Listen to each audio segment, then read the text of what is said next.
السلام عليكم ورحمة الله وبركاته. يا رب تكونوا جميعا بألف خير ان شاء الله. النهاردة هنستكمل باقي استكاشن في الأدب كابتيفيت. هنشتغل النهاردة على الاختبار القبلي والاختبار البعدي، يعني هنشتغل على القائمة او التاب الكويز.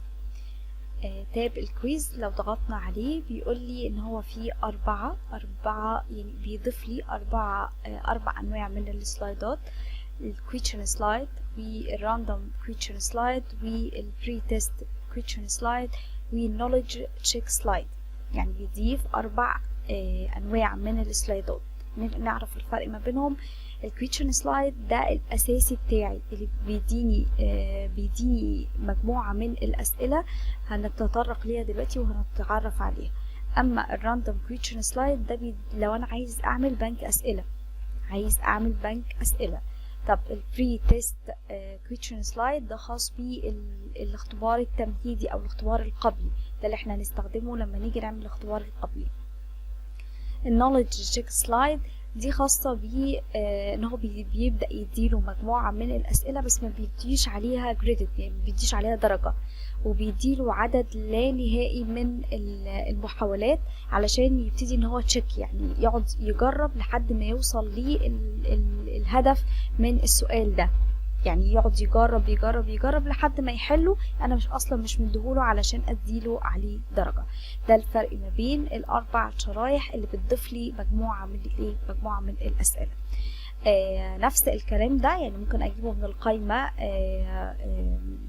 او من التاب كويز، او ممكن من هنا من الجزء الخاص بالسلايد. يعني لما اضغط عليه يديني كويشن سلايد او نوليدج تشيك سلايد، يا من الجزء ده يا من الجزء الخاص بالقائمة بتاعة الكويز. نبتدي نعمل الاختبار القبلي الأول وبعد كده نعمل الاختبار البعدي.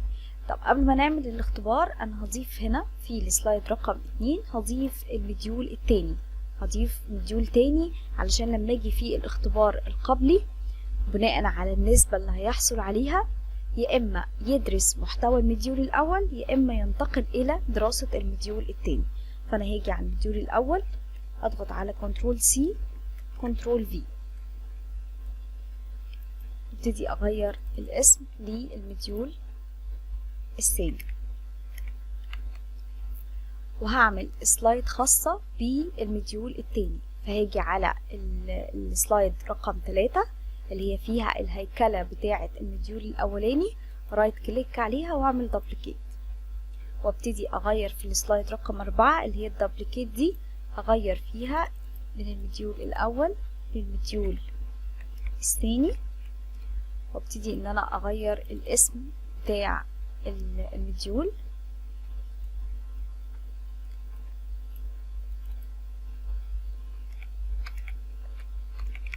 أساسيات الفيجوال بيزك، وابتدي هضيف بس حاجة هنا زيادة علشان تعرفني الفرق ما بين المديول الأول والتاني: مبررات المديول الثاني. طبعا أنا زي ما أنا اتفقت معاكم إن أنا بس بكتب هنا عناوين علشان وقت الفيديو، لكن احنا بنحط داتا، بنحط هنا المبررات، بنكتب المبررات نفسها، بنكتب الأهداف نفسها، بنكتب المحتوى كامل بناء على المقرر اللي احنا اخترناه. طب هنيجي هنا في السلايد رقم 2 ابتدي اربط المديول التاني. هنا هربطه بالسلايد رقم 4. بالسلايد رقم 4 يبقى كده المديول الاول عندي مرتبط بالسلايد رقم 3، اما المديول التاني مرتبط عندي بالسلايد رقم 4. تمام كده. هنيجي بقى عند البوتون الخاص بالاختبار القبلي. هعمل المفروض ان في السلايد دي ابتدي اكتب التعليمات بتاعه الاختبار القبلي، بعرفه يعني ايه اختبار قبلي، وبعرفه بناء على النسبه اللي هيحصل عليها هيتوجه يا اما لدراسه المديول الثاني. احنا دلوقتي في اختبار القبلي الخاص بالمديول الاول، فهو لو جاب نسبه اكبر من 80% يبقى مش محتاج ان هو يدخل يدرس المحتوى بتاع المديول الاولاني، ينتقل مباشره الى المديول الثاني. لو جاب نسبة أقل من 80% لا، هو محتاج إن هو يدرس المحتوى بتاع المديول الأول. الحاجات دي بكتبها مجرد تعليمات، بكتبها هنا في الشاشة دي. هنبتدي هنا نضيف بوتون. البوتون ده هو اللي هينقله للاختبار القبلي. لما يضغط عليه يبتدي يروح يؤدي الاختبار القبلي. هكتب على البوتون ده الاختبار القبلي. نخلي بالنا ان انا واقفه دلوقتي على السلايد الخاصه بالاختبار القبلي. لما اروح اضغط على الكويز واضغط على البري تيست، انا دلوقتي بعمل اختبار قبلي، يبقى هضغط على البري تيست كويز سلايد، هيديني السلايد دي. بيقول لي فيها ايه؟ بيقول لي فيها insert questions، يعني انا هضيف لك مجموعه من الاسئله. الاسئله اللي انا هضيفها لك هي دي الانواع المتاحه داخل برنامج الادوب كابتيفيت. اول حاجه multiple choice، يعني اختيار متعدد. true و false، صح وغلط. fill in the blank، يعني ملء الفراغات. short answer، اجابه قصيره. matching، يعني توصيل. هوت سبوت، يعني بعمل بعض الهوت سبوت على بعض المناطق او بعض الصور. سيكونس، يعني ترتيب. طب انا دلوقتي هضيف كل الانواع عشان نعرف بيتعمل ازاي. مجرد ما بعمل تشيك بيفعل لي البوتون ده. البوتون ده معناه ايه؟ يعني انت عايزه كام سؤال من نوع المالتيبل تشويس، عايزه كام سؤال من نوع اختيار متعدد. انا هضيف سؤال واحد بس من كل الانواع عشان نعرف بيتعمل ازاي. لكن بعد كده احنا بنبقى محددين، احنا مثلا هنشتغل على 10 اختيار متعدد، مثلا 20 صح وغلط. هنختار مثلا 5 ملء الفراغات، 5 ترتيب، وهكذا. بقف بس على رقم واحد ده وابتدي اكتب الرقم اللي انا عايزاه. دلوقتي هضيف واحد بس عشان نعرف بيتعمل ازاي. نخلي بالنا هنا ان انا لما ضغطت على البري تيست هنا هو مختارها لي هنا انها بري تيست ومش مفعلها لي، لان احنا لما هنروح عند الكويشن سلايد هنلاقيه مفعل لي حاجه تانية غير البري تيست. ليه هو مفعلها لي هنا اختبار قبلي؟ علشان بيفرق البري تيست عن الكويشن سلايد في حاجه مهمه جدا هنعرفها مع بعض دلوقتي. يبقى انا كده حددت، ضغطت تشيك قدام كل الاسئله عشان تنزل لي في شكل سؤال واحد فقط، فهعمل اوكي. هيبتدي ان هو يضيف لي مجموعه الاسئله دي كلها بعد السلايد اللي انا كنت واقفه عليها. هيضيفها لي بعد السلايد اللي انا كنت واقفه عليه. انا كنت واقفه على السلايد رقم 6 اللي هي الخاصه بالاختبار القبلي. ابتدى يضيف لي السلايد رقم 7 اللي هي المالتيبل تشويس. بعد كده 8 الخاصه بالترو والفولس. السلايد رقم 9 خاصه بالفيل ان ذا بلانك، خاصه بالشورت انسر. 11 بالماتشنج. 12 بالهوت سبوت. 13 خاصة بالسيكونس. و14 خاصة بالكويز ريزلت، النتيجة النهائية. بعد كده بعد كده السلايد الخاصة بالمحتوى اللي هي بعد الاختبار القبلي. تمام. طب احنا دلوقتي عايزين نربط ان هو لما يدخل على الاختبار القبلي يبتدي يؤدي مجموعة الاسئلة دي كلها. يبقى هربط البوتون الخاص بالاختبار القبلي، لما يضغط عليه يروح للسلايد رقم 7 اللي هي اول سلايد موجودة في الاسئلة. اول سلايد موجود عندي في الاسئلة. يبقى هحول الاختبار القبلي لبوتون، بعد كده اربطه بالسلايد رقم 7. جامب تو سلايد رقم 7. تمام كده. طب نبتدي بقى في اول نوع من انواع الاسئله اللي هو الاختيار المتعدد مالتيبل تشويس. نخلي بالنا كويس جدا ان هو ضاف لي هنا تاب جديد خاص بالكويز. ضاف لي تاب جديد خاص بالكويز. انا هنا ممكن اغير في الالوان، اغير في الاتجاهات، ابتدي ان انا ادخل دبل كليك جوه الشيب نفسه واحذف الكلام اللي مكتوب، وابتدي ان انا اضيف السؤال.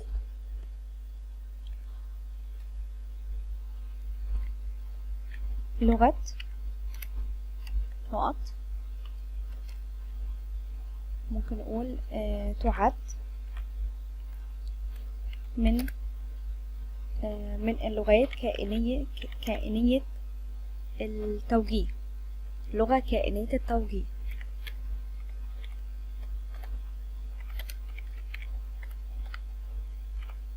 وابتدي ان انا اذكر له مجموعة من اللغات وهو يختار ما بينهم اللغة كائنية التوجيه. وابتدي ان انا اجي عند المالتيبل تشويس اغير المسمى بتاعها واقول مثلا اختيار من متعدد.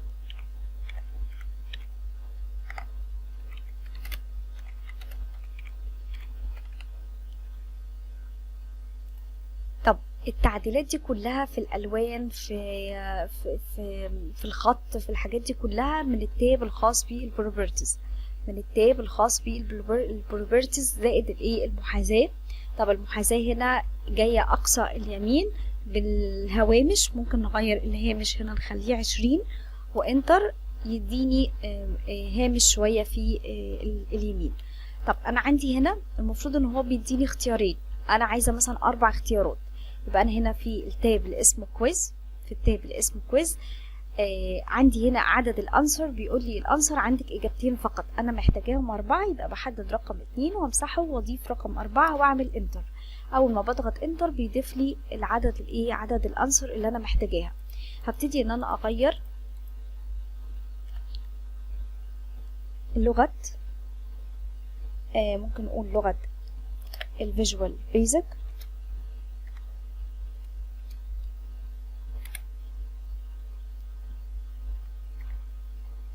visualbasic.net، لغة ال HTML،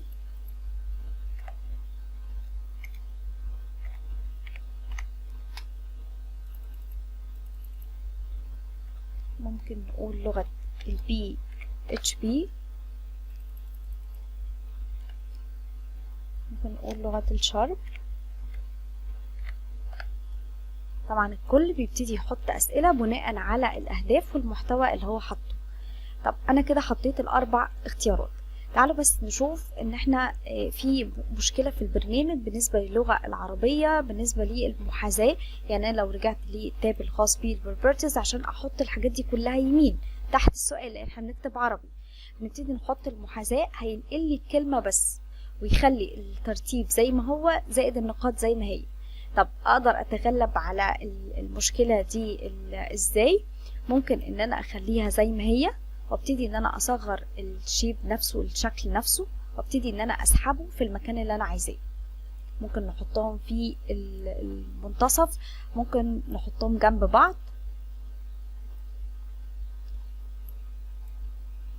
بالشكل ده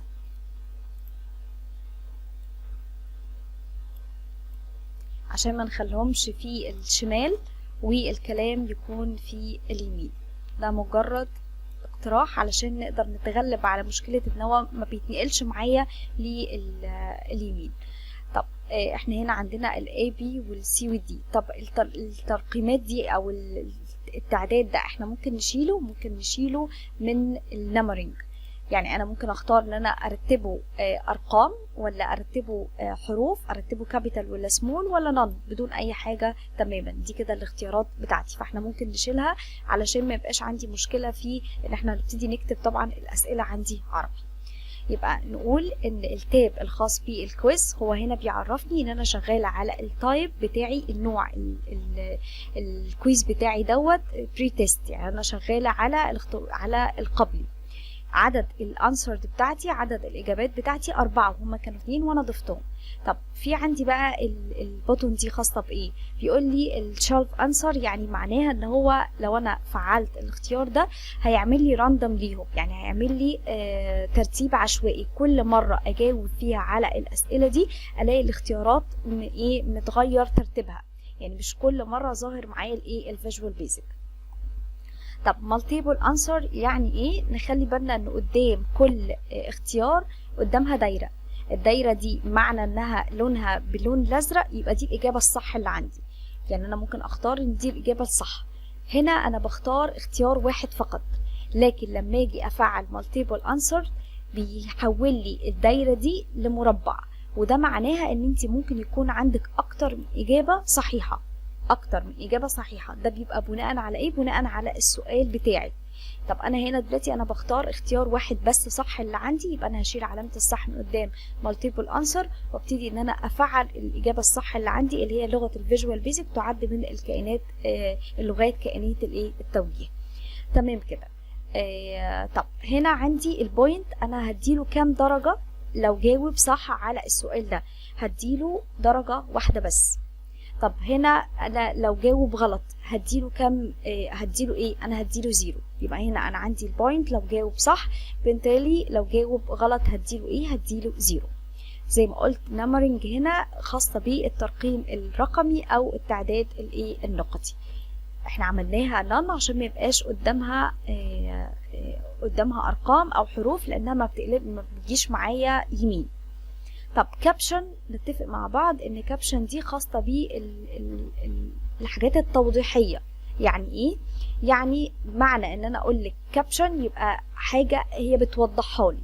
لو انا عملت علامة صح قدام كوريكت، اول ما اضغط علامة صح قدام كوريكت بيظهر لي ان دوت لو هو جاوب السؤال صح هيظهر له التعزيز واقول له ان اجابتك صحيحة، وابتدي ان انا اغير الكلمة دي ليه مثلا كلمة اجابة صحيحة. بس احنا هنا في اختبار قبلي. الاختبار القبلي ما ينفعش ان انا احط له واقول له الاجابة بتاعتك صح ولا غلط. انا اللي عايزاه كله من الاختبار القبلي ان هو يديني نسبة، بناء على النسبة دي ابتدي ان انا اوجهه، يا اما ان هو يفضل معايا في نفس المحتوى يدرسه، يا اما ان هو ينتقل لليفل اعلى او لمديول اعلى. فانا هنا مش هحط له لا الكوريكت، يعني مش هوضح له اصلا اجابته صح ولا غلط، ولا هحط له كمان هنا الفيلد لما لما يجاوب الاجابه دي غلط مش هوضح له هي صح ولا غلط. عشان كده هو في التصميم بتاع البري تيست بيبقى شايل علامة الصح من قدام كوريكت، وبيبقى كمان هنا مش موضح المسج اللي هتظهر لما يجاوب الإجابة غلط. لكن لما نروح عند الكويشن سلايد اللي هعمل بيها الاختبار البعدي هتلاقيه هو تلقائي مفعلها لك كوريكت، ومفعل لك برضو لما الانكوريكت تظهر له المسج بتاعته خاصة بإيه. طب هنا الانكمبليت دي خاصة بإيه؟ خاصة بالمسج دي اللي هي you must answer the questions before complete. يعني المفروض ان هو لما يجي يضغط على submit وهو مش مجاوب مش مفعل اي اختيار من الاختيارات دي يظهر له المسج دي بتوضح له المفروض ان هو يختار اي اختيار الاول بعد كده يضغط على submit. لو شلتها هتشيل لي المسج دي. انا طبعا محتاجاها علشان هو لو جه يضغط على submit وهو مش مفعل اي اختيار يظهر له المسج دي، بس انا مش عايزاها تظهر بالانجلش. فانا هقول له قم بالاختيار اولا. يبقى لازم ان هو يختار اختيار الاول من بين الاختيارات دي وبعد كده يضغط على على submit. طب التايم ليميت ده بيديني وقت او زمن لحل السؤال ده. هنا ببتدي ان انا افعل، انا عايزاه مثلا يحل السؤال دوت في 10 ثواني. نخلي بالنا ان الرقم اللي هيتحط هنا مقاس بالسكند 10 ثواني. طب عندي حاجة اسمها تايم اوت كابشن برضو حاجة توضيحية. هتوضح ايه؟ هتوضح مسج التايم اوت، يعني ان الوقت خلاص خلص، الوقت نفذ. انا اول ما حطيت تشيك هنا ظهرت المسج دي. معناها ايه؟ معناها خلاص ان الوقت انتهى. لازم تضغط على اي اختيار او انك تضغط على حرف الواي عشان تكمل. طبعا انا بمسح المسج دي وبكتب المسج اللي انا عايزاها. فانا مش هحط له تايم في الاختبار القبلي، يبقى هشيل علامه التشيك. هرجع تاني لتاب الكويز، يبقى هشيل علامه الصح من قدام التايم ليميت. بس ده لو انا عايزه اعمل له وقت للاختبار، ببتدي ان انا افعل علامه التشيك دي واحط التايم بتاعي واظهر الرساله اللي بتقول له خلاص ان الوقت انتهى. هنا بيقول لي دي مجموعه بوتون خاصه بايه؟ خاصه بالبوتون الخاص بيه الكلير. يعني لو هو اختار اي اختيار وعايز يختار اختيار تاني ممكن يضغط على التاب الخاص بيه كلير يحذفها له. طب الباك ده بيرجعه للسؤال اللي قبليه. طب سكيب ده هو بيعمل له تخطي للسؤال ده، ان هو بيتخطى الاجابه على السؤال. طبعا انا مش محتاجه الحاجات دي معايا لان انا بجبره ان هو يحل كل سؤال، زائد ان السؤال اللي هو حله خلاص ما يقدرش ان هو يرجع له تاني. فانا بشيل علامه الصح من دول. طب انا ليه بشرح كله دلوقتي؟ بشرح كله لان ده نفس التاب اللي لما اروح اصمم الاختبار اللي بعدي او اللي هي الكويشن سلايد هلاقي نفس الاختيارات دي. فانا بشرحها دلوقتي عشان انا مش هشرحها تاني في الكويشن سلايد. انا هنا في الاختبار البعدي، الاختبار القبلي، اهم حاجه ان انا ما فعلوش الكوريكت والانكوريكت، يعني ما اديهوش الاجابه دي صح ولا الاجابه دي غلط. زائد ان الحاجة المهمة اللي عندي اللي هي التاب الخاص بالإيديت بري تيست اكشن، والتاب دوت مش هلاقيه موجود عندي في الكويشن سلايد لما اجي اعمل الاختبار اللي بعدي. طب الاكشن هنا خاص بايه؟ خاص بالاتمبتس، دي خاصه بعدد المحاولات، انا مدياله كام محاوله يجاوب على السؤال ده. طبعا انا عندي محاوله واحده لانه اختبار قبلي.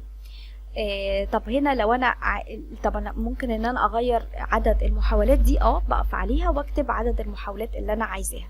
او هنا لو فعلت الاختيار ده انا بديله عدد غير محدود من المحاولات، يعني عدد مفتوح يقعد يجرب او يقعد يحاول اي عدد لحد ما يوصل للاجابه الصحيحه. طب ريتراي مسج، ان انا بظهر له المسج بتقول له تراي اجين، تراي اجين، طول ما انا مدياله اكتر من محاوله، فهو كل ما بيخسر المحاوله دي وبيحل الاجابه غلط تظهر له مسج تقول له تراي اجين، تراي اجين. طبعا انا مش هفعل الحاجات دي عندي لان انا عايزاها تبقى محاوله واحده فقط. طب هنا الفيلد مسج عايزاه يظهر له مسج ايه لما يجاوب غلط؟ طبعا انا مش عايزاه يظهر له حاجه none لانه هنا في اختبار قبلي. طب اهم حاجه التاب الخاص ب edit pre-test action. احنا دلوقتي بنعمل الاختبار القبلي. الاختبار القبلي انا جبته منين؟ ضغطت على الكويز، بعد كده ضغطت على pre-test question slide، اخترت منها مجموعة الاسئلة وضغطت على اوكي، نزلت لي بالشكل ده. احنا دلوقتي في اول نوع من انواع الاسئلة اللي هو multiple choice. انا دلوقتي واقفة عند التاب اللي اسمه كويز، بشرح كل الاوامر اللي موجودة فيه. اهم حاجة عندي طالما بعمل اختبار قبلي ان انا ما افعلش الكوريكت ولا افعل الفيلد مسج. دي اول نقطة. تاني نقطة مهمة عندي في الاختبار القبلي هي الإيديت بري تيست اكشن. لما اضغط عليها بتظهر لي التاب دي، والتاب دي مهمة جدا، هي اللي من خلالها هقدر اقول بناء على النسبة اللي هيجيبها الطالب في الاختبار القبلي بعد ما يحل مجموع الأسئلة كله، يعني بعد ما يحل مجموعة الأسئلة كلها، بعد ما يحلها النسبة اللي هو هيحصل عليها، النسبة اللي هو هيجيبها، يا إما أقول له يفضل معايا في المحتوى المديول الأول ويدرسه، يا إما ينتقل لمحتوى المديول التاني ويبتدي يدرسه وهو مش في حاجة لدراسة المديول الأول. الشاشة دي أنا محتاجة منها إيه؟ أهم حاجة عندي بيقول لي هنا الأكشن نيم. الأكشن نيم هو مسميلي الحدث بتاعي، الاختبار بتاعي مسميه سي بي بري تيست اكشن. أنا هسيبها زي ما هي، هو مسميها سي بي بري تيست اكشن. طب تاني حاجة مهمة عندي في الشاشة دي إن أنا هتعامل الكلام اللي أنا كنت بقوله هترجمه عن طريق دالة الاف لاف إلس. دالة الاف إلس. طب يعني ايه اف يعني اذا، وإلس لو، وإلا. يعني ايه؟ يعني انا بقول له خلينا نقول اف معناها اذا او لو. لو هو جاب الطالب جاب نسبة اكبر من 80%، انا عايزة اقول الكلام ده، لو الطالب جاب نسبة أكبر من 80% انقله للمديول التاني على طول. ليه؟ لأنه جايب نسبة أكبر من 80% ومش محتاج يدرسه. طب لو ما جابش نسبة أكبر من 80% يعني معناها إن هو جايب أقل من 80%، أوديه فين؟ لا، وديه لمحتوى المديول الأول، يروح يدرس محتوى المديول الأول. تعالوا بقى نشوف انا هقفل بس الشاشة دي وهرجع لها تاني. انا هروح دلوقتي اشوف انا عندي المحتوى التاني في السلايد رقم كام. انا عندي المحتوى التاني في السلايد رقم 4 اهو، المديول التاني في السلايد رقم 4. انا المفروض هوجهه للسلايد رقم 4 لو جاب نسبة اكبر من 80%.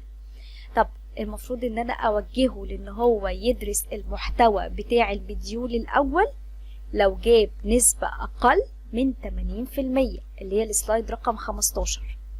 السلايد رقم 15 كده انا حددت انا هوجهه فين. هرجع بقى للسلايد رقم 7 اللي كان فيها السؤال واروح للتاب اللي هو فيها الكويز، واروح للإيديت بري تيست اكشن، نفس الشاشة اللي انا كنت فيها، عشان ابتدي بقى ايه اوجهه، عشان ابتدي ان انا اوجهه. نركز بقى مع بعض. بيقول لي هنا if السي بي كويز انفو بري تيست سكور، يعني النسبة المئوية اللي هو هيجيبها في الاختبار ده اللي هو مسميهولي سي بي وانا سبتها زي ما هي، النسبة المئوية اللي هيجيبها في الاختبار القبلي is greater than يعني اكبر من. هضغط عليها دبل كليك علشان اشوف ان هو بيديني اختيارات تانية غير اكبر من. is equal to يعني يساوي، not equal to يعني لا يساوي، is greater than يعني اكبر من، greater or equal to يعني اكبر من او يساوي، is less than يعني اقل من، less or equal to يعني اقل من او يساوي، content يعني ما بين، هيديني خانتين، يعني ممكن اقول له ما بين مثلا اللي جاب من 50 ل 60، من 30 ل 60 وهكذا. دي مجموعة اكشن، مجموعة احداث هو بيديها لي. انا المفروض ان الشرط بتاعي بيقول لي ايه؟ بيقول لي لو جاب اكبر من او يساوي 80 يبقى انا هختار اكبر من greater than or equal to، اكبر من او يساوي، وابتدي اكتب النسبة اللي انا عايزاها. النسبة اللي انا عايزاها هختار هنا الامر التاني عشان ابتدي ان انا اكتب الرقم اللي انا محتاجاه 80. كده انا قلت له واضغط كليك بره. كده انا قلت له لو النسبة المئوية اللي الطالب ده جابها اكبر من او تساوي 80 اعمل ايه الاكشن بقى. ده اللي انا اعمله لو فعلا الشرط ده اتحقق معايا. ده الاكشن، ده الحدث اللي انا هعمله لو الشرط ده اتحقق معايا يعني ايه؟ يعني بالفعل هو جاب اكبر من او يساوي 80. انا عايزاه يعمل ايه؟ دبل كليك على الامر ده واختار جامب تو سلايد. عايزاه يروح للمديول التاني اللي انا عرفت ان هو في السلايد رقم كام؟ رقم 4. دور على السلايد رقم 4 واضغط عليه. يبقى كده لو فعلا الشرط ده اتحقق معايا، لو جاب الطالب اكبر من او يساوي 80 يروح للسلايد رقم 4، يروح يدرس المديول التاني على طول. طب إلس بقى، هضغط على إلس، هيقول لي طب وإلا لو ما تحققش معايا أعمل إيه؟ تروح للسلايد، دبل كليك عليها، جامب تو سلايد، أروح للسلايد رقم كام؟ إحنا قلنا اللي هي السلايد رقم 15 اللي هي فيها محتوى المديول الأول. هرجع تاني الإف هشرحها سريعا.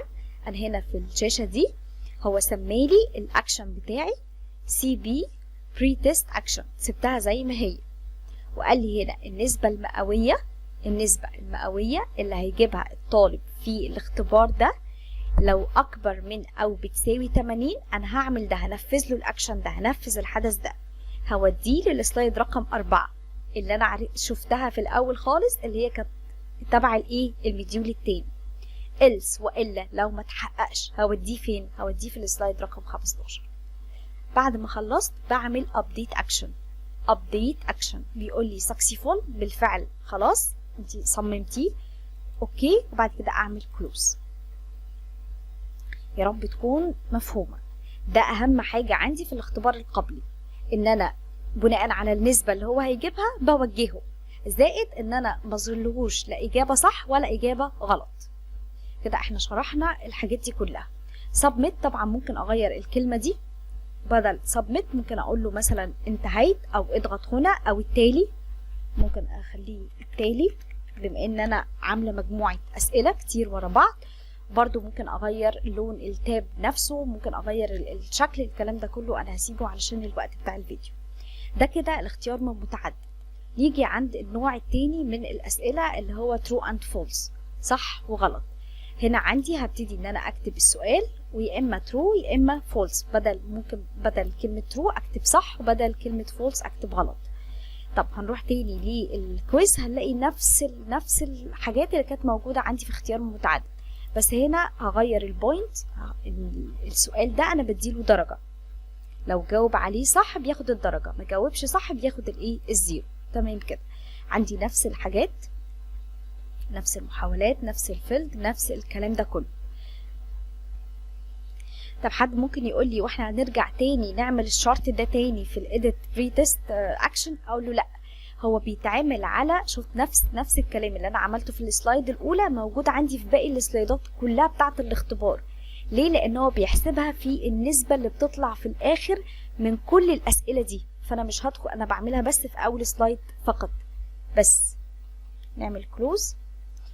ده كده بالنسبة لي سؤال صح وغلط. وابتدي برضو ان انا اغير المسج اللي بتظهر معايا هنا، اقول له هنا قم بالاختيار اولا.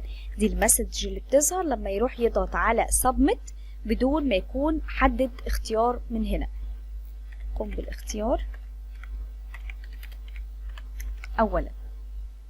نخلي بالنا ان احنا يعني بعد ما نحط السؤال نشوف الصح والغلط، الدايرة الزرقاء دي تكون عند الإجابة الصح اللي عندي، تكون على الإجابة الصح. يعني السؤال إجابته مثلا خطأ يبقى أنا أكون مفعلة. طب نكتب سؤال مع بعض.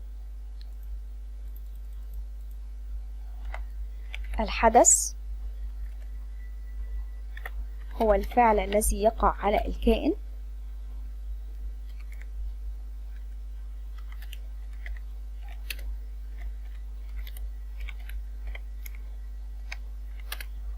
ولا يستجيب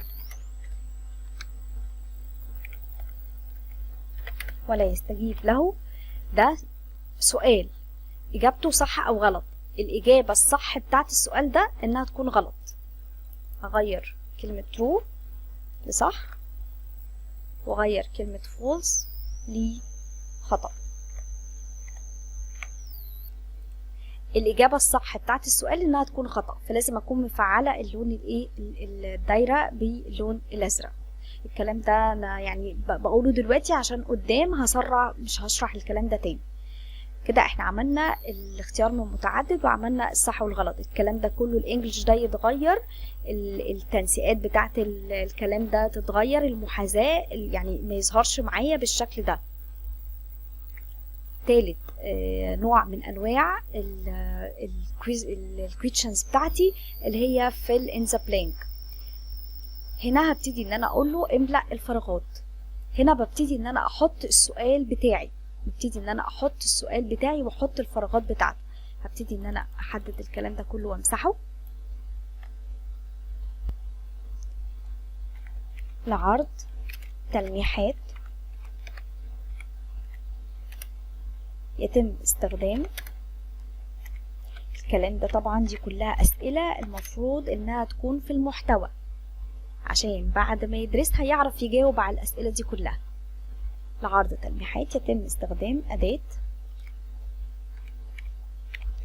واديله نقط.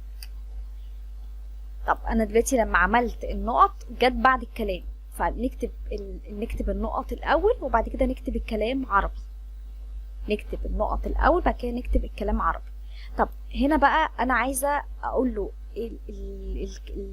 النقط الفاضية دي هو المفروض هيكتب فيها.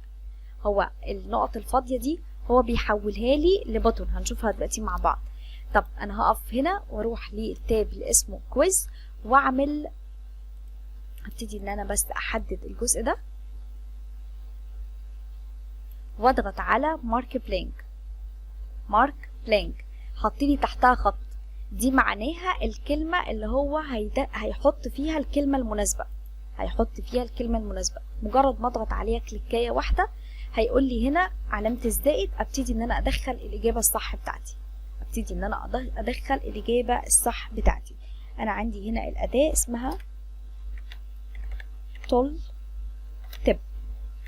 طب التول تب انا كتبتها بالشكل ده. في ممكن طالب يكتبها كلها سمول، يبقى اديله كل البدايل وكل الاختيارات اللي ممكن الطالب يكتبها عشان ما ضيعش عليه السؤال. هبتدي ان انا اكتب تول تب سمول. ممكن ان انا كمان اديله اختيار كمان ان انا اسيب مسافة ما بينهم. ممكن طالب وهو يكتبها لي فيها ما بينها مسافة. انا كده بحط اكتر من احتمال للكلمة تتكتب بأنهي شكل. ممكن هو يحط الحرف الاولاني كابيتال، والحرف التاني سمول، ممكن يكتب لي الكلمه كلها كابيتال، ممكن يكتب لي الكلمه كلها سمول. يبقى انا ببتدي ان انا احط كل البدايل اللي ممكن الطالب يحطها علشان يتحسب له السؤال بتاعه صح. طب في حاجه تانية، لا انا هرجع هنا تاني. هنا بيقول لي عندي في الجزء ده يوزر انبوت، يعني الطالب هو اللي هيكتب الكلمه دي بايده، هو اللي يكتبها بايده. يا اما ان انا اعمل دروب داون ليست. دروب داون ليست ان هو بيديله قائمه ببعض الكلمات وهو يبتدي يختار الكلمه المناسبه. يعني ايه؟ يعني طب خلينا نسيبها دلوقتي يوزر انبوت، ونضيف حاجه كمان نستخدم فيها الدروب داون ليست عشان نشوف الفرق ما بينهم. انا هسيبها يوزر انبوت دلوقتي،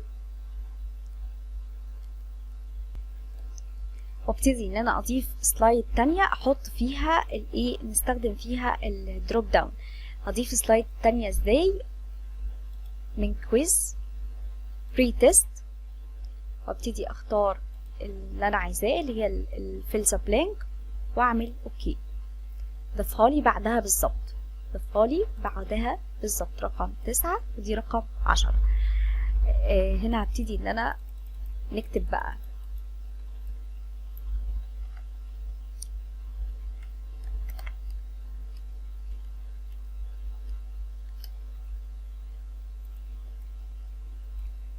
ديليت الاول، نبتدي نكتب الدوت الاول، بعد كده نكتب السؤال العرض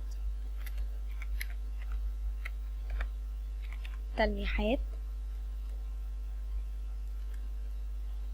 يتم استخدام أداة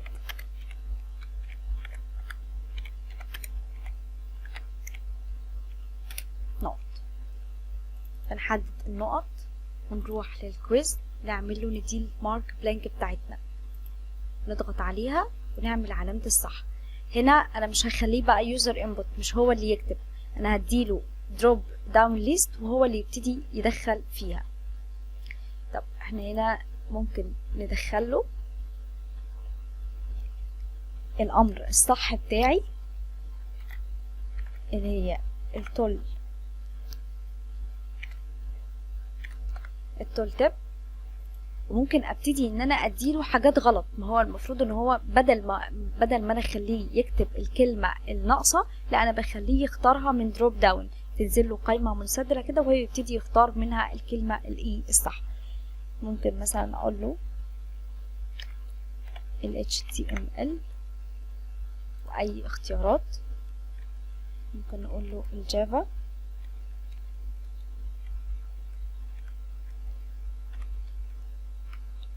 عشان بس اوريكم لما ان شاء الله لما نعرضها في البريفيو هتبقى شكلها عامل ازاي. احنا كده استخدمنا ده لما يدخل المستخدم بايده الكلمه، وده لما يختارها بين الاختيارات. طب هنروح للنوع اللي بعد كده تاني، هنرجع معلش للفيل ذا بلانك. في الكويست نفس الكلام بالظبط اللي انا شرحته فيه، الاختيار من مالتيبل تشويس، الاختيار من متعدد، هي نفس الاختيارات، بس احنا هنا نخليها درجة. السؤال ده يكون عليه درجة، لو جاوبه صح ياخد درجة، بالاضافة الى التاب اللي اتضاف بس اللي هو الخاص بالمارك بلانك اللي هو بيقول لك الكلمة الصحيحة هتتحط ازاي.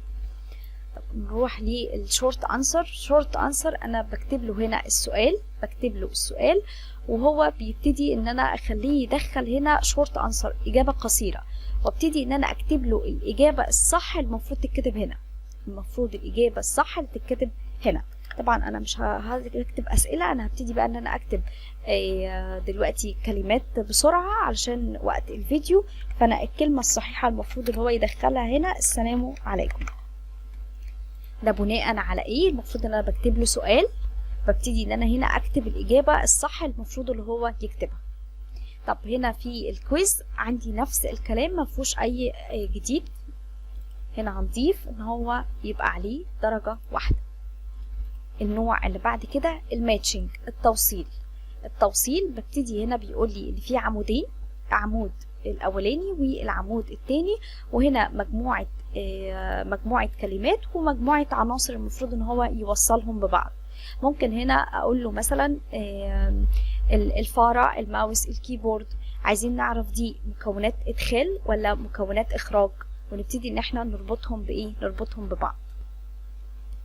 طب من هنا ببتدي اختار الاجابه الصح بتاعت العنصر ده ايه، يعني المفروض ان انا اربطه بايه. انا مثلا المفروض ان انا اربطه بالاجابه سي، المفروض ان انا اربطه بالاجابه سي دي الصح بتاعها. طب هنا الايتم ده طبعا بعد ما ادخل السؤال وبعد ما احط الاختيارات المناسبه بتاعته، المفروض ان انا اربط دوت بايه. انا كده بجاوب صح عشان الكمبيوتر نفسه يصحح له الاجابات بتاعته مباشره ويظهر له النتيجه على طول. انا هربطها بالاي، الاجابه الصح بتاعتها ايه. هنا الاجابه الصح بتاعتها خليها بي. يبقى ده التوصيل الصح اللي المفروض الطالب يحله. لو حله صح يبتدي ياخد الدرجه. نروح للتاب اللي اسمه الكويز، نبتدي نديله الدرجه. لو حلها صح ياخد 1. المفروض ان هو يوصل صح. ممكن نخلي هنا ان هو من 3، نخليها من 3. ليه؟ علشان اي واحده فيهم جاوبها صح ياخد درجه عليها، يبقى كل نقطه عليها درجه. طب ما جاوبش حاجه يبتدي ان هو ياخد ايه، ياخد 0. طب ايه اللي زاد هنا؟ زاد هنا عندي كولم 1، هو بيقول لي ان دول 3 اعمده. طب انا محتاجاهم 4، بكتب 4. هنا هيضيف لي واضغط على انتر، هيضيف لي هنا كولم زياده، هيضيف لي هنا عمود زياده في الكولم رقم 1. طب انا لا محتاجاهم يرجعوا 3 تاني، يبقى خليها 3، يحذف لي الايه، الزياده. ونفس الحاجات اللي احنا قلناها في الايه، المالتيبل تشويس. عندي هنا الهوت سبوت. هوت سبوت مجموعه افكار كتيره ممكن ان احنا نعملها على الهوت سبوت. يعني ممكن اقول لطالب مثلا اختار اللون الاحمر. يعني ممكن اضيف له هنا سؤال، اختر اللون الاحمر، او اديله مجموعه شاشات تبع طبعا برنامج الفيجوال بيزك، وابتدي ان انا اقول له مثلا اختار الصوره المناسبه. ومجرد ما هو يضغط على الصوره المناسبه تبتدي ان هو يحسب له الدرجه الصح بتاعته، لو جاوب عليها غلط يحسب له الدرجه الغلط. ده مثلا السؤال بتاعي. هنا بقى دي الهوت سبوت، هرفعها لفوق هنا، دي الهوت سبوت بتاعتي. طب هنرجع للكويز. انا مش محتاجه هوت سبوت واحده، انا مثلا محتاجه 3. يبقى هنا في الانسر بدل ما اخليها 1 بخليها 3، واضغط على انتر، ضاف لي ال3 دول. طب ال3 متعلم قدامهم علامه صح، ال3 متعلم قدامهم علامه صح. لا انا عايزه هي واحده بس، اجابه واحده بس اللي عندي صح. برجع للتاب الخاص بالبروبرتيز، واللي انا محدداها دي، اللي انا محدداها لو هي مش صح بشيل علامه الصح من قدام correct answer. لا مش دي الاجابه الصح بتاعتي، ولا دي الاجابه الصح بتاعتي، يبقى اشيل علامه الصح من قدام correct answer. امال الاجابه الصح بتاعتي اللي هي اللي في النص. وابتدي ان انا اجي مثلا هنا اغير اللون بتاعي للون احمر. هنا اللون الاحمر ده مش ظاهر كامل ليه؟ عشان الاوبستي الشفافيه بتاعته 5، خلي الشفافيه بتاعته 100% عشان يظهر معايا. طب يبقى دي الكوريكت بتاعتي، يبقى دي الكوريكت بتاعتي. يبقى نرجع نعمل عليها كوريكت، ونيجي على اللي في النص هنا نشيل علامه الصح من قدام لان دي مش الصح بتاعتي. طب ممكن نحط هنا اللون الاخضر، والاوبستي بتاعتي نخليها 100. لون هنا ازرق، والاوبستي نخليها 100. وابتدي لو هو المفروض جاوب او ضغط على اللون ده يبقى ده اللون الصح. دي فكرة من افكار الهوت سبوت. او بعض البرامج واحنا علشان ندخل عليها بيبتدي يديني صورة كده ويقول لي علمي مثلا فيها على المبنى، ويبقى جايب لي صورة فيها اكتر من مبنى زائد حاجات تانية، وانا لازم اضغط على المبنى علشان اتخطى الحاجة دي وادخل على الجزء اللي انا عايزاه. ممكن نجيب صورة بالفعل ونبتدي نحط عليها الهوت سبوت ده، ونبتدي نعمل الشفافية بتاعته ضعيفة خالص، واسأله سؤال فوق بناء على الحاجة اللي هيضغط عليها ياخد عليها الدرجة.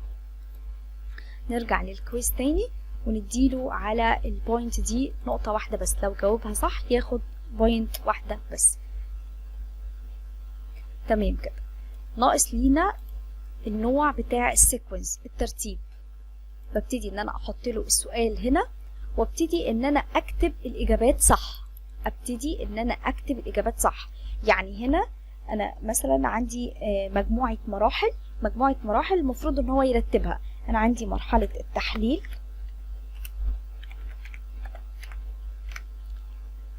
مرحلة التصميم،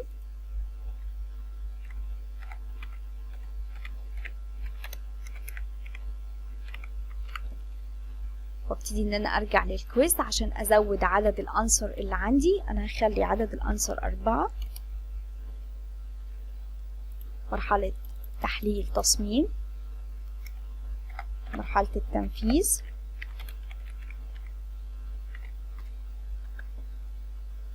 مرحلة التقويم،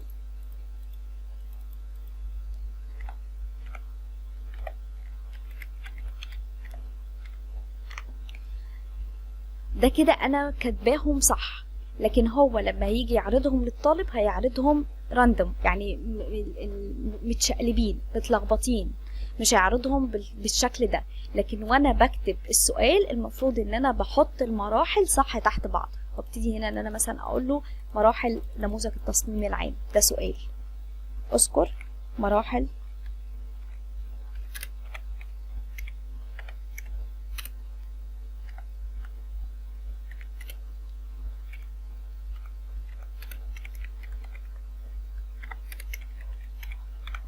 يبتدي ان هو يذكر المراحل. ارجع للبروبرتيز واظبط شكل السؤال ان هو يبقى يمين، والاختيارات تبقى عندي برضو تبع اليمين او في النص وهكذا. زائد ان انا اغير الكلمة اللي على سبميت مع الالوان مع سيكونس، اغير ان هو سؤال ترتيب.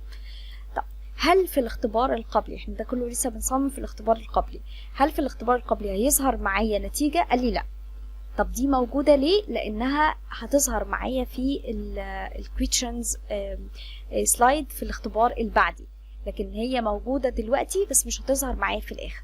تعالوا بقى نعمل بريفيو ونشوف الكلام ده كله هيظهر معايا ازاي. من بروجكت ونبتدي من الاول. هروح للمديولات، عندي المديول الاول، هروح للاختبار القبلي، المفروض انه يبقى عنده تعليمات هنا مكتوبة، وبعد كده يضغط على بوتون الاختبار القبلي. نقلني على الاختبار القبلي. اختيار ده السؤال الاولاني، لغة كذا تعد من اللغات الكائنات التوجه. احنا هنختار، شفت هو عملها لي راندوم ازاي. طب انا هختار هنا، هنختار اجابة صح ونعمل التالي. ده سؤال صح وغلط، ونضغط على سبميت. هنا دي النقاط هو ما بيظهرهاش هنا نقاط، هو بيظهرها في شكل ايه؟ في شكل مربع. المفروض ان انا اكتب الكلمة صح،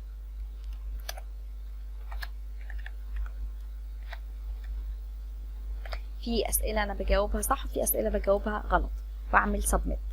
ده كده السؤال اللي فات اللي هو بتاع ملء الفراغ، ده في اليوزر انبوت، المستخدم نفسه هو اللي كتبها، لكن هنا بيظهر له بعض الكلمات وهو يختار منها. انا هنا هختار الاجابه الصح اللي هي التول تيب. هنا المفروض ان هو بيكتب الشورت انسر. الشورت انسر انا كنت مدخلاها هنا السلام عليكم. طبعا المفروض بنكتب السؤال مظبوط وبنحط الاجابات عليه مظبوطه. سبميت. ده الماتشنج، ده التوصيل. المفروض ان انا اوصل، انا هقرأ السؤال كويس وابتدي ان انا بوصلهم ازاي؟ بضغط على الدروب داون دي وابتدي ان انا اشوف المفروض ان انا الايتم ده اوصله بانهي انسر. بضغط على بي، على اي، على سي. سبميت. نخلي بالنا ان هو ما بيظهرليش هنا لا كوريكت ولا انكوريكت، يعني اجابتك صحيحه ولا اجابتك غلط، يبقى احنا كده ماشيين صح. اختاري اللون الاحمر، ببتدي ان انا بس اضغط عليه، بضغط على الاجابه الصح واعمل سبميت.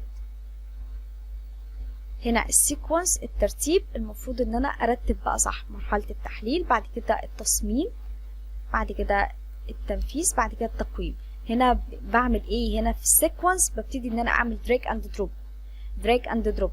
بيديني ان هو ممكن في السيكونس في الترتيب ان هو يعمل لي برضو الدروب داون يعني قائمة منسدلة، وابتدي ان انا اختار منها او الدراج اند دروب ان انا بسحب الحاجات واحطها مكانها. طب هو هنا ما ادانيش نتيجه زي ما احنا كنا متفقين، هو ما ادانيش نتيجه. ليه؟ لان انا في عندي انا دلوقتي اقل من النسبه بتاعت ال 80%، نقلني مباشره على المحتوى. طب لو انا جاوبت كل الاسئله صح وجبت فعلا نسبه اكبر من 80%، ينقلني على المحتوى على المديول التاني مباشره، ينقلني على المديول التاني مباشره. كده احنا خلصنا الاختبار القبلي. الاختبار القبلي وبناء على النسبه اللي هيحصل عليها اما يوجهه لي المحتوى بتاع المديول الاول، يا اما ينقلوا لي محتوى المديول التاني. نبتدي بقى نروح للاختبار البعدي، للسلايد الخاصة بالاختبار البعدي، وهكذا برضو هديله تعليمات في الاختبار البعدي، وابتدي احط بوتون ينقلني للايه السلايدات الخاصة بالاختبار البعدي. او ممكن نحول الشيب ده مباشرة لبوتون. الاختبار البعدي. واجي بعد السلايد دي هطلع على التاب الخاص بالكويز وابتدي اقول question slide عشان اعمل الاختبار البعدي بتاعي اللي هيكون عليه بقى درجات، اللي هيديني في الاخر نسبة، اللي هيقول لي انت جاوبتي كم سؤال صح من كم سؤال غلط. طب انا هنا نفس الحاجات اللي كانت عندي في الاختبار القبلي، بس هنا متفعل عندي حاجة اسمها الريتنج سكيلز اللي هي التصويت، والراندوم كويشنز دي لو بعمل بنك الأسئلة أو الأسئلة الراندوم، الأسئلة العشوائية. أنا هنا مش هبتدي إن أنا أضيفهم كلهم لأن أنا شرحتهم في القبلي، فهضيف بس السؤالين دول، وعرفكم إن إحنا كنا هناك كانت الحاجات دي مقفولة معايا. ليه؟ لأنها كانت معمولة البري تيست. هنا فتحها لي جريدد. يعني ايه؟ يعني هيبقى عليها درجات. جريدد يعني هيبقى عليها درجة. انا هضيف بس الشكلين دول عشان انا بس شرحت الاشكال التانية. طب هاجي عند الاختبار البعدي وابتدي ان انا اربطه بالسلايد رقم 18. هنربطه بالسلايد رقم 18. use as button action jump to سلايد رقم 18 عشان لما اضغط عليه يوجهني على طول للأسئلة الخاصة بالاختبار البعدي. نفس الكلام بالنسبة لي هنا للسؤال، هروح للتاب الخاص بالكويز. هنا بيقول لي بقى ان احنا شغالين على الجريدد، يعني انا عليه درجة. التاني كان بري تيست. طب عدد الانسرد الحاجات دي كلها احنا شرحناها وخدناها. هنا زي ما قلت لكم مفعل هو لوحده كوريكت. ليه؟ علشان يظهر له الاجابه بتاعته صح ولا الاجابه بتاعته غلط.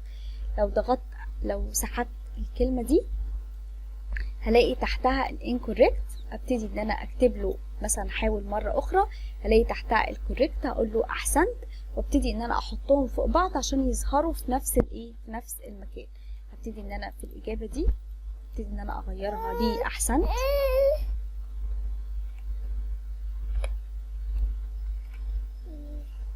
ابتدي ان انا اغير الانكوريكت. ممكن اعملها حاول مره اخرى، ده لو انا هفتح له عدد المحاولات، او اقول له مثلا اخفقت ان هو حل السؤال غلط.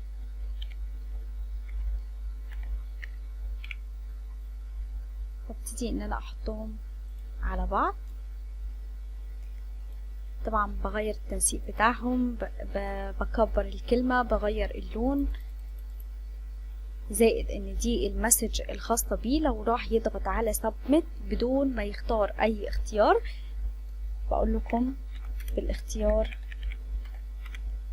اولا، وابتدي ان انا احطها عليه. بيغير سبميت للسؤال التالي. نرجع تاني عند الكويز. يبقى ده انا كده هظهر له الكوريكت بتاعته. طب هنا الاختلاف بقى، احنا كنا في البري تيست ما كانش ظاهر عندي اون سكسس لما ينجح يروح فين، ولما يفشل يعني اظهر له مسج ايه. دي كانت ظاهرة معايا، بس هنا مش ظاهر معايا الخاص بالأكشن، الخاص بالبري تيست أكشن ده مش ظاهرة معايا عشان أنا مش هوجهه هنا. أنا هنا بديله درجات وبناء عليه بيحصل على النتيجة في الآخر. أنا هنا محتاجاه لما فعلا يجاوب السؤال ده صح continue يكمل، يعني يروح للسؤال اللي بعده، هنا عدد المحاولات او هنا عدد محاولات لا نهائي. هنا نفس المسج دي اللي بتظهر عندي واللي انا عدلتها بتاعه الانكوريكت. طب مع اخر محاوله، لو انا اديته محاولات كتير، مع اخر محاوله هو بيحلها المفروض يعمل ايه؟ هو هنا منشطها لي كونتينيو، هسيبها زي ما هي لانه مع اخر محاوله خلاص. لو انا مدياله محاولتين 3 وهو حل المحاوله الاولى ومعرفش، وحل المحاوله الثانيه ومعرفش، وحل المحاوله الثالثه ومعرفش، بنقله للسؤال اللي بعده، او حل المحاوله الثالثه وعرف بنقله برضو على السؤال اللي بعده. فانا هسيبها كونتينيو زي ما هي. لو رحت عند الترو والفولس وجيت عند الكويز نفس الحاجات بالظبط، ممكن نخلي له هنا ان هو من درجة، ونرجع عند المالتيبل نخليها له من درجة. نرجع نجيب الشاشة تاني ونضغط على انتر. الترو والفولس نفس الكلام، مفيش حاجة زيادة فيه، كل شرحناه. تعالوا بقى نبتدي هنا نعمل الاختبار البعدي. هعمل from this slide. نبتدي نروح على الاختبار البعدي. ده السؤال الاولاني، جاوب اي اجابه واقول له submit، يقول لي اخفقت، يبقى كده ظهر له هو فعلا جاوب صح ولا لا. ابتدي ان انا اضغط على submit. عندي للسؤال اللي بعديه true and false، ابتدي ان انا اختار false submit. قال لي incorrect، ده برضو اجابه غلط، ابتدي اضغط على submit. ظهر لي الكويز result، بيقول لي هنا you score، انت جبتي 0 من كام سؤال، من درجة كام؟ 2، لان انا كنت ضايفة سؤالين وضايفة لكل سؤال درجة، فالسؤالين اتجاوبوا بالغلط، يبقى كده 0، ما جاوبناش على حاجة صح. من الدرجة بتاعتك 2. الكوريكت، الاسئلة اللي انت جاوبتي عليها صح، ما جاوبناش على ولا سؤال. total questions، عدد الأسئلة كان أو الدرجة الكلية بتاعة الأسئلة كانت من 2، ما جبناش على حاجة. النسبة المئوية 0، وعدد المحاولات 1. review questions، لو رجعت لها هيقول لي على الإجابات بتاعتي الصح ايه والغلط ايه، بس مش هيديكي إمكانية انك انت تجاوبي تاني. continue، انت كده بتكملي وبتروحي للجزء اللي بعد كده. طب احنا هنا محتاجين نقول هو بناء على ايه النسبة بيحدد لي هو انا نجحت في الاختبار البعدي ولا لا، اتنقل على فين بعد كده. قال لي ان الكويز بضغط على كويز بريفرنسز.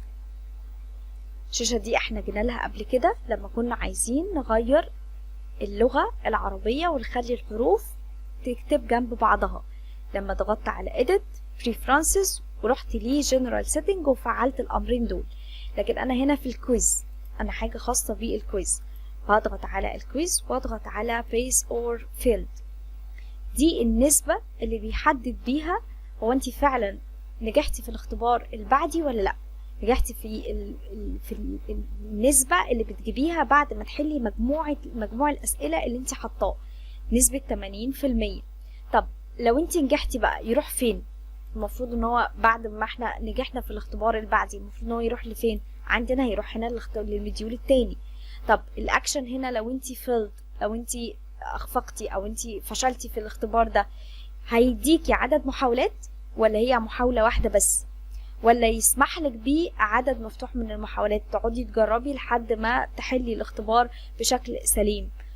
هنا لو انا محاولة واحدة بس خلاص يبقى انا قافلاه معاه، وبعد كده لو هو المفروض ان هو فشل يروح لفين. ده هنا الجزء ده اللي بحدد منه الاختبار البعدي يروح معايا فين بعد ما يحصل على النسبة بتاعته. وبكده يا سنة يا رب يكون الشرح مبسط ومفهوم، ولو في اي حاجة ان شاء الله نتناقش فيها في يوم استكشاف. والسلام عليكم ورحمة الله وبركاته.